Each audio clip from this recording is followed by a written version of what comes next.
Yo, what is up guys, and welcome back to a brand new video. And today we are going to be watching Jake Doolittle's apology video. But if you have absolutely no idea what I'm talking about, I'll just give you a brief little summary. I did make a video about what Jake Doolittle did to get himself in this little predicament. I'll just give you a quick little recap. So basically, Jake Doolittle put out a video titled, "I'm mad at commentary YouTubers," or "I'm disappointed in commentary YouTubers." I can't really think of the specific name of the title right now, but it was a pretty bad video. He was just pretty much complaining about commentary YouTubers that he reached out to not donating to his charity. He was pretty much trying to guilt trip these guys into donating to his charity. Or he'll like threaten to expose their names, I guess, I don't know. But yeah, this video got a lot of backlash from the commentary community, the slop commentary community, not the breadtube commentary community. Because that's who he's mostly directing his comments to, the breadtuber community. The slop community is a whole different breed, okay?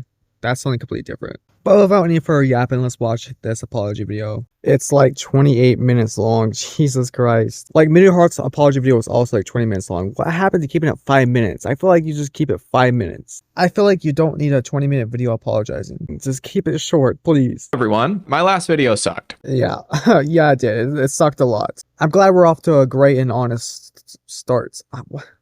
Guys, I don't think I can speak today. And the following live stream of me in the hospital trying to see what my audience thought of the video and if everybody hated me was also a really stupid fucking decision. Alright, so you have no idea what he's talking about. He went like live in the hospital while he was getting like a knee surgery. And he was just like arrogantly being like, I guess I'm sorry about blackmailing and peer pressuring YouTubers into donating to my charity. Guess I'm sorry about that. Long story short, I felt like he was more annoyed that he was being called out for this video than what he actually did. Seemed like he did not regret what he did at all, and just found that this whole situation was like a nuisance to him. But you know, at least he acknowledges that it actually sucked. Because honestly, I have no idea what this guy was thinking going live in a hospital while you're getting knee surgery. Like, that's not the smartest decision. Because clearly you're not going to be in the right headspace. Because you're probably stressed and worried about your knee surgery. You know, you could have at least waited until you got home to make an actual well-structured video. Like the one you're doing right now. Well, I don't know if it's actually well-structured yet. But you guys know what I'm trying to say. I want it to be known that that live stream was not a response to the videos made. At the time, there was one video made about me. And I went live against my fiance's wishes. She was texting me the entire time telling me to get off live, but I thought that I could explain what was going on while in the ER, in a lot of pain, and dealing with insurance shit. Okay, so that little segment just answered a question for me, and probably for a lot of other commentary YouTubers, because I watched a lot of other commentary YouTubers cover on this whole situation. And yeah, I was wondering if he had anybody to tell him that this was a bad idea. And I guess he did. It was his fiance. No, I have no idea if she told you the charity video was bad, but if she did, you should have listened to her. But we do know, or actually it could be he, because, you know, his profile is a little zesty. But it's good that he or she told you that the, you know, making an apology video now while you're in a hospital is a bad idea. At least you have one good person in your life trying to keep you in line. And yeah, you should have listened to her because it only made things worse. It was literally like, I'll go live, I'll see what the audience thinks, and then hopefully this will all be over. I can explain everything. But first of all, going live and trying to talk about that kind of stuff was really dumb. Also, being in pain, not in a good mental state, and in the middle of talking to nurses, also very dumb. Not only did I go live thinking that I could clear everything up in the span of 20 minutes while waiting for results from knee scans, I also just dug myself a deeper hole. There's a lot to address, and thinking that I could clear things up while on a vertical live stream holding the phone below my chin is clown behavior. I was genuinely trying to compartmentalize everything that was going on, and there was one video that was made and H3 was going live, and I was like, okay, so if I address this, then there's nothing to talk about, everything's all good, and then I can focus on my health. And in reality, while in the hospital live streaming and getting results like that, it only made things worse. Okay, so, you know, not to bash on you too much, you know, because you're doing a good job right now. You're actually acknowledging that, you know, going live and that the apology video that you did in the hospital wasn't, you know, the best idea, you know. But I feel like that's kind of obvious. Like, no, duh, going live while you're in a hospital for knee surgery is a bad idea. This is my response to everything that's been said. I want to start out by saying the video that I posted, I was very upset recording that. The attitude and the tone, everything was bad. I came across as annoying and entitled. Alright, so far, this apology is pretty good. You acknowledge that in the video that you came out very entitled and very annoying. At least you acknowledge that. There are other bread tubers in your community that will not acknowledge that. Ethan, there's a line.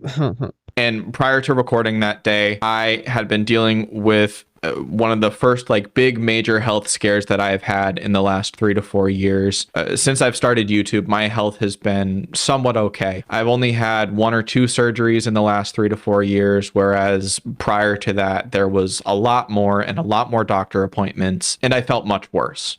Alright, so I'm not going to bore you much longer with this. I just yaps about his knee surgery and his health issues for 2 minutes straight, basically 1 minute 30. I don't know. And Jake's the type of person that does use this, oh, please feel bad for me. I have health problems. Please feel bad for me. So I hope he's not putting this in there to make people feel bad for him. I hope he's actually putting this in there as a legitimate reason. Which there's nothing wrong with mentioning the stuff you're dealing with while making an apology. I don't think there's nothing too bad about that. But if you're using that as a way to make people feel bad for you, then that's not good. And I have no idea what he's trying to do here, because this is very murky water.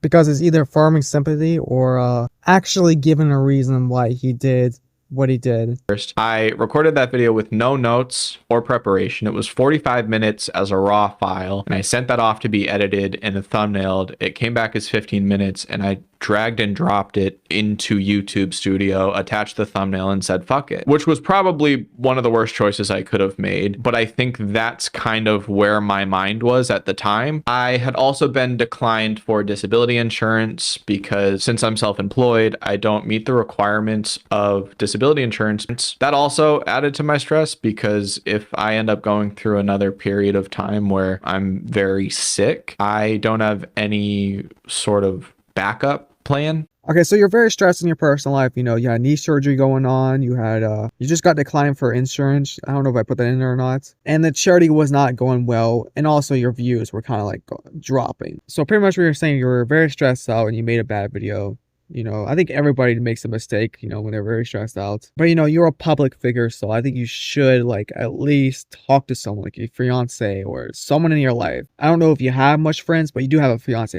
You should have talked to her first instead of going online and making this whole video, complaining about YouTubers not donating to your charity. I feel like you could have just saved your whole career if you just talked to someone first. But no, instead, you thought making this video was a good idea, which you're now hopefully acknowledging that this was a bad idea. There's a lot of the stuff that I was saying in that I still stand by, where, I want never stop to work. All the basics of it are still very true. But then in my anger, I would say things like, if after a month nobody ends up donating, then I'm going to have to talk about the people who have declined to donate. And that's fucking stupid. Oof, the part where he said that, a lot of stuff in that video I still think is right. I was like, what do you mean by that? Barely anything you said in that video was right. I thought for a second he was gonna be like, well, I still think if any YouTubers don't donate to my charity, I think it's fair to dox them. In fact, I asked Drew Gooden to donate to my charity and he didn't. Here's his address, guys. Have fun with it. That was me trying to be like, this is how hard I'm trying to make things work. And in reality, it came across as, I have a bunch of rich people who I know. Why don't they give my charity money? No, it came off a little bit more as, donate to my charity or else I'll expose your name. It came off more like that. And the reason why these content creators don't want to donate to your charity is probably because you keep peer pressuring them into doing it.